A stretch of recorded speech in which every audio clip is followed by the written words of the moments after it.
नमस्कार, मैं हूं प्रमोद और आप देखना शुरू कर चुके हैं दी सड़कनामा.com। सिरसा जिले के गांव मांगेआना में इस वक्त मौजूद हूं और यहां पे फ्रूट ऑफ एक्सीलेंस ये इंडो इजराइल प्रोजेक्ट है और यहां पे आज फ्रूट एक्सपो है वो लगा हुआ है, यानी कि फल मेला इसको कह सकते हैं आसान भाषा में। और मेरे साथ न्यू दुर्गा ज्वेलर्स सिरसा, खारिया वाले प्रभुजी सोनी व पीली मंदोरी वाले सज्जन सोनी का भारत सरकार द्वारा मान्यता प्राप्त मशहूर hallmark jewellery showroom new Durga jewellers, Parshuram चौक, सिरसा। अधिक जानकारी के लिए संपर्क करें 9813932001 या 9466697217। और मेरे साथ वीरेंद्र साहू हैं, सीडलेस किन्नू हैं, वो उगाते हैं और ये सिरसा ज़िला है। ये जो इलाका है डबवाली सिरसा, यहाँ पे क्योंकि ये सीडलेस किन्नू है, इनकी बदौलत ही आगे जो है बड़ा है। PU1 वैरायटी है ये, और ये कह सकते हैं कि यहाँ पर ये जो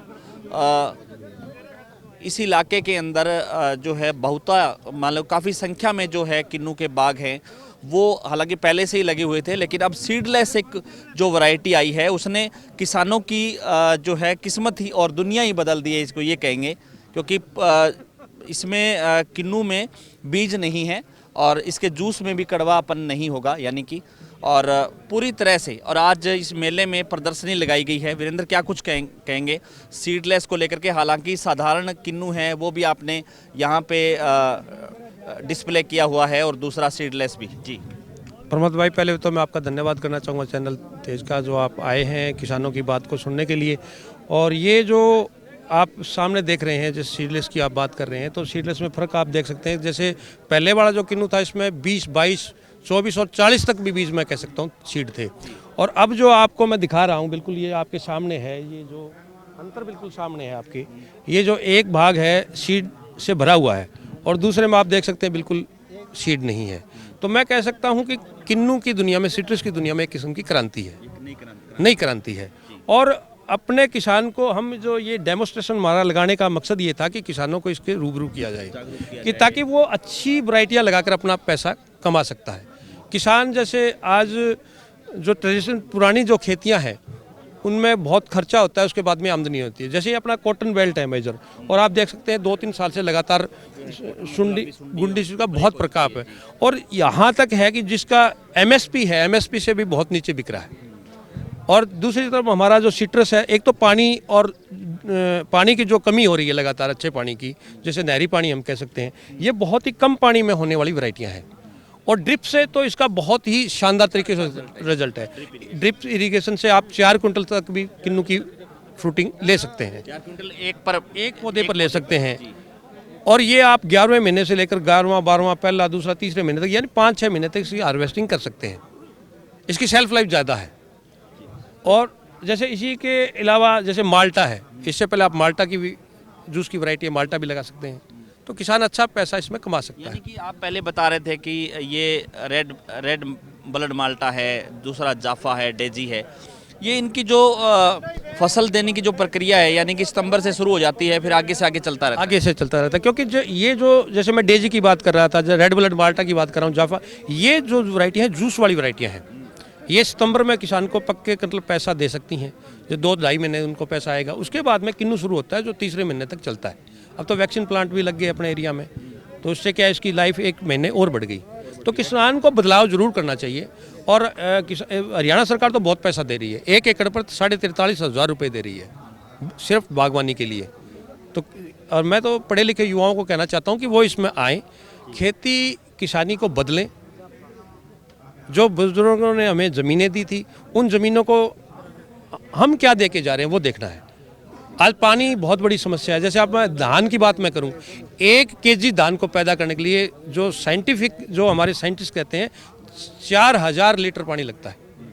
और गेहूं का 1 kg पैदा करने के लिए 2000 लीटर पानी लगता है। अगर हम जिस तरह से दोहन किए जा रहे हैं, तो बुजुर्ग तो हमें ज़मीनें देंगे, सब कुछ देंगे, हम अगली पीढ़ी को क्या दे के जा रहे हैं, ये सोचने वाला विषय है। और ये मैं एक और भी बात बताना चाहूँगा, ये बहुत ही ऑर्गेनिक टाइप फ्रूट है सर, क्योंकि इसका जो खोल है, इसके ऊपर पेस्टिसाइड का कोई ज़्यादा वो नहीं रहता। हमने सितंबर में इसमें हल्के फुल्के पेस्टिसाइड होते हैं और इसमें जो कोरोना के बाद में विटामिन सी इसमें सबसे ज़्यादा है। तो डिमांड बढ़ी है डिमांड बढ़ी है। और मैं तो कहता हूँ कि इसका जूस पीना चाहिए, जो इसमें बहुत से मिनरल विटामिन हैं जो हमें ताकत देते हैं, तो इसका बिल्कुल फाइबर है, तो इसका जूस सबसे ज़्यादा पीना चाहिए। जो विटामिन सी की हमें इंसान को बहुत ज़्यादा ज़रूरत है, तो बहुत अच्छा फ्रूट है। और मैं तो बल्कि कहना चाहूँगा कि बदलाव खेती में होने चाहिए, जो और क्षेत्र में हो रहे हैं तो होना चाहिए। और पाकिस्तान में कह रहे हैं कि पाकिस्तान में सीडलेस 80% तक ये सीडलेस किन्नू है, ये गया है, अभी गया है और उनकी मार्केट बड़ी है। हमारा किसान अभी मतलब इससे थोड़ा सा डर रहा है, इसलिए हमने ये स्टॉल लगाई है, किसानों के रूबरू किए। और मैं तो कहता हूँ कि आप, मेरा नंबर है 90 688 00004, वर्निका फ्रूट नर्सरी है, 3 स्टार रेटिंग नर्सरी NHB की, जो हाँ मेरी गुड़िया के नाम से है। और हम पूरा प्रयास कर रहे हैं कि किसान हमारे पास आएँ और युवा ही इसको बदल सकते हैं और हम एक कदम आगे बढ़ाएं। धन्यवाद। हमारे साथ किसान भी हैं, गांव बड़ागुड़ा के पूर्व सरपंच रहे हैं सुखविंदर सिंह। सरपंच साहब, क्या कुछ कहना चाहेंगे? इस तरीके के जो कदम हैं उससे निश्चित तौर पर किसानों की जो है ज़िंदगी बदलेगी, उनका जो है उनका लाइफस्टाइल बदलेगा जब पैसा उनके पास होगा, क्योंकि परंपरागत जो खेती करते आ रहे हैं गेहूं की, कॉटन की, उससे किसान है वो कर्जे तले जा रहा है, बर्बाद हो रहा है। इसमें ऐसे है जी, प्रमोद जी की जैसे सरसा जिला ज़्यादातर नरमा बेल्ट ही है, कॉटन बेल्ट है, तो इसमें नरमा तो लगभग ख़त्म ही हो गया। तो सरकार भी अच्छा मदद कर रही है किसानों को, तो बागवानी की तरफ आना चाहिए। मैंने भी सऊ साहब से राय मशवरा किया है, कोई 15 एकड़ बाग लगाने के लिए। तो अभी सोच रहे हैं? सोच रहे हैं, हाँ। नहीं, सोच नहीं है, ये तो लगाना ही है, 15 एकड़ तो लगाना ही लगाना है। तो उसमें ये डिसाइड नहीं हो रहा कि अमरूद लगाएं, माल्टा लगाएं, मौसमी लगाएं, चाहे सीडलेस लगाएं, क्योंकि इस बार किन्नू का भी बुरा हाल है। देखा जाए तो 5-6 रुपये मतलब नीचे आ गया रेट उसका। तो कोई उसको एक तो सरकार को थोड़ा सा ना इसकी मतलब मंडीकरण की तरफ ध्यान देना चाहिए कि किसानों की इतनी फसल जो कि मेहनत के बाद आती है, तो एक रेट ना मिलने की वजह से वो पिट जाती है, तो किसान निराश भी होता है। निराश होने के बाद वो उसको उखाड़ने की बात करता है। पंजाब में काफ़ी लोगों ने इस बार उखाड़ भी दिया इसको। तो वो थोड़ा सा अगर सरकार ध्यान दे, कुछ रेट अच्छा मिल जाए, तो किसान इधर ज़्यादा और झुकाव हो सकता है इनका। धन्यवाद। तो आपने देखा कि किस तरह से जो है फल मेले में हमने आपको दिखाया सीडलेस किन्नू, जो एक किसानों की दशा है वो बदलने वाला है। ज़्यादा से ज़्यादा इस वीडियो को आप शेयर जरूर कर दीजिए, कमेंट सेक्शन में आप अपनी राय जरूर दीजिए कि इस पूरी वीडियो को लेकर के आप क्या सोचते हैं। बहुत बहुत शुक्रिया।